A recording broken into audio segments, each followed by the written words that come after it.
നമസ്കാരം, എൻ്റെ ചാനലിലേക്ക് സ്വാഗതം. ഒരാൾ നിങ്ങളെ തേടി വരുന്നുണ്ടെങ്കിൽ, ഒരാൾ നിങ്ങളെ കാത്തിരിക്കുന്നുണ്ടെങ്കിൽ, ഒരാൾ നിങ്ങളെ മെസ്സേജ് അയക്കുന്നുണ്ടെങ്കിൽ, നിങ്ങൾക്ക് തുടരെ മെസ്സേജ് അയക്കുന്നുണ്ടെങ്കിൽ, ഇവരെക്കാൾ ഉപരിയായി നിങ്ങളെ ആർക്കും സ്നേഹിക്കാൻ കഴിയില്ല, ആർക്കും ഇഷ്ടപ്പെടാനും കഴിയില്ല. അത് വേറൊരു സ്വാഭാവികമായ കാര്യമാണ്. അതുകൊണ്ട് അങ്ങനെയുള്ള ആളുകളെ നിങ്ങൾ മനഃപൂർവ്വം നിരസിച്ചു കഴിഞ്ഞാൽ ഉണ്ടാകുന്ന ഭവിഷ്യത്തുകൾ നിങ്ങൾക്ക് വിലയേറിയ കാര്യങ്ങളായിരിക്കും. അതിൽ യാതൊരു സംശയവുമില്ല. അതുകൊണ്ട് നിങ്ങൾക്ക് കിട്ടുന്ന നല്ല നല്ല ഫ്രണ്ട്സിനെ, ഇതുവരെ തേടി വരുന്ന, നിങ്ങളോട് സംസാരിക്കാൻ താല്പര്യം കാണിക്കുന്ന, ഇഷ്ടപ്പെടുന്ന, നിങ്ങൾക്ക് സഹായിക്കാൻ താല്പര്യമുള്ള ആളുകളെ നിങ്ങൾ ഒരിക്കലും തള്ളിക്കളയരുത്.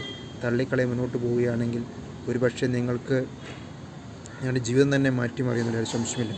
നിങ്ങളൊരു ജോലി കിട്ടാനോ ഒരു ജോലി വാങ്ങിത്തരാനോ അവർക്ക് ഹെൽപ്ഫുള്ളായിരിക്കും. അവർക്ക് നിങ്ങൾക്ക് ബാധ്യസ്ഥരാണ്. അങ്ങനെയുള്ളവർ വളരെ വിരളമായ ആളുകളുള്ളൂ. എന്തായാലും നിങ്ങളുടെ ആളുകളെ വിട്ടുകളയാതിരിക്കുക. അവർക്കാണ് നിങ്ങളെ ആത്മാർത്ഥമായി സ്നേഹിക്കാനും ഇഷ്ടപ്പെടാനും ബഹുമാനിക്കാനും വില തരാനും